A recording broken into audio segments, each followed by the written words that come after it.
বিজেপিকে রুখতে এবার উদয়ন গুহর ডাক্তারি দাওয়াই, যেখানে যেমন রোগ সেখানে তেমনই ওষুধ, এমনই বললেন উদয়ন গুহ। পাম্প চালিয়ে উঠছে বিল, কেএসবি পাম্প বাঁচায় বিদ্যুৎ, বিলের প্রবলেম গেল। বিদ্যুৎ সাশ্রয়কারী জার্মান টেকনোলজিতে তৈরি কেএসবি পাম্প, পয়সা বাঁচাও, টেনশন ভাগাও। যেখানে ক্যাপসুল লাগবে দিতে হবে, হোমিওপ্যাথি বা অ্যালোপ্যাথি দরকার হলে সেই ওষুধই দিতে হবে, যেখানে অপারেশন দরকার সেখানে অপারেশন করতে হবে। বিজেপিকে রুখতে তৃণমূল কর্মীদের এভাবেই বার্তা দিলেন উদয়ন গুহ।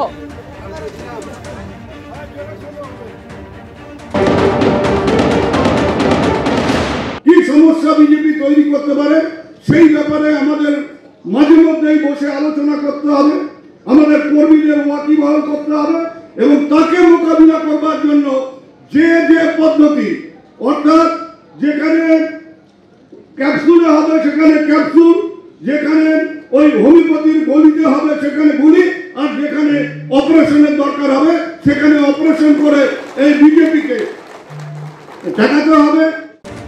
সরাসরি এই মুহূর্তে আপনাদের দেখাবো বিজেপির সাংবাদিক বৈঠক।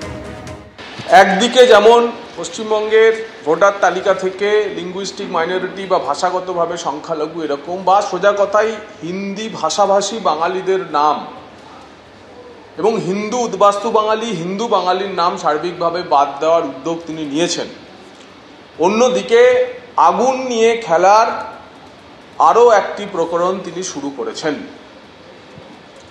মাননীয় সরকার গত 1 মার্চ থেকে এ রাজ্যে জাত সমীক্ষা শুরু করছে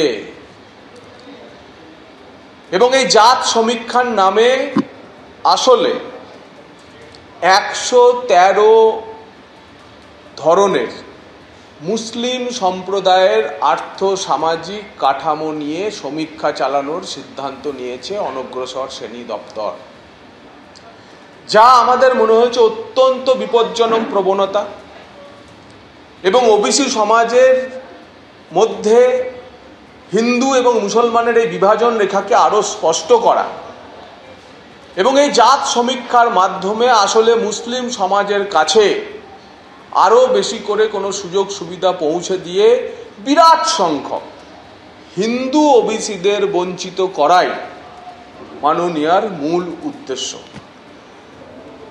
এবং মমতা বন্দ্যোপাধ্যায়ের এই ভয়াবহ ষড়যন্ত্রের বিরুদ্ধে ভারতীয় জনতা পার্টি আজকে শুধু সরব হচ্ছে তাই নয়, যেহেতু এই মামলাটি বিচারাধীন তাই আমাদের প্রয়োজন হলে সুপ্রিম কোর্টে অবমাননার মামলাতেও যেতে হতে পারে।